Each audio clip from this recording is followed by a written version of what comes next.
Hi guys, meel baa joogtaan, welcome back, soo dhawaada. Magacaygu waa Max.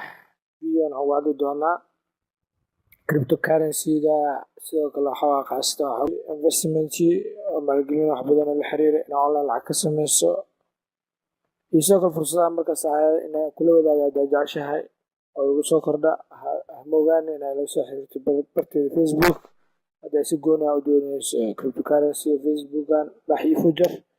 sidoo kalena ha iloowin markaas inaad videoan like saarto, sidoo kalena aad share gareyso. haddii aad markaas channelka ku cusub tahayna hadda subscribe dheh. Guys, ha moogaane inaad markaas la socoto channelka. Okay, videoan markaan guda galno ama investment aad ugu faa'iideysato si oo Bitcoin kaaga u kaco. Marka qaabkee marka investment ugu faa'iideysan kartaa?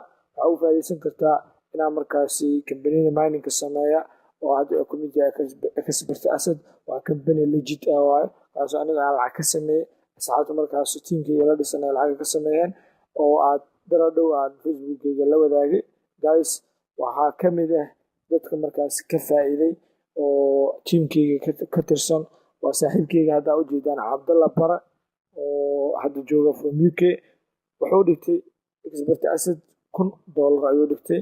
waxa uuna ka sameeyey dakhli $1,000 markuu qofku dhigto wuxuu helaa maalintiiba $10. $10 markuu helay marka wuxuu la baxay $700 iyo ka badan. haddana waxa waaye 1,000 si fiican ugu shaqeynayso, maadaama maalintii marka uu helayo $1,000 maadaama uu dhigtay maalintiiba $10 hela.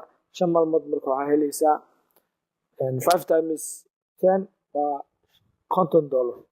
marka waxa waaye weekii per month adaa ku dhibsan kara, weekii iyo per month adaa ku dhibsan karta.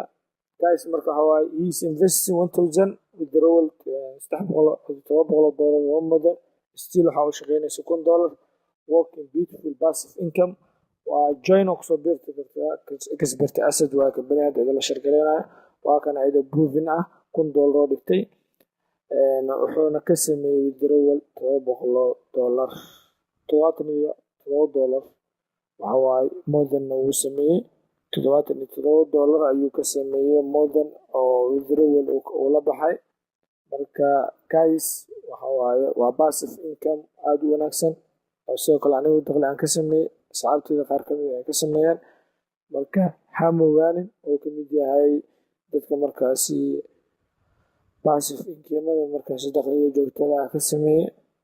Guys, marka waxa waaye ha moogaan inaad markaas kusoo jangareyso. haddii aad fursadan gaarka aad dooneysana insha Allah waa ila soo wadaagi kartaa, ila soo xiriiri kartaa Facebook iyo Max iyo Fujar. Guys, bye bye.